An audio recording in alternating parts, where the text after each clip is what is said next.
Chín đâu này từ từ móc ây da da da được sẽ rồi móc không thầm tám thầm tám Dia terlalu nữa nè. thầm tám quá thì nhá hôm nay hôm ấy Bữa sắp về.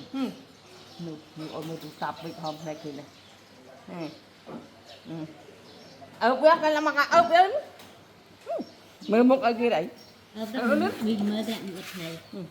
nó lính nhặt ra hết chụp camera nè chọc hết chọc hết nè chọc hết nó lính làm trong với vậy đừng bao giờ tay dân mà giờ tới đấy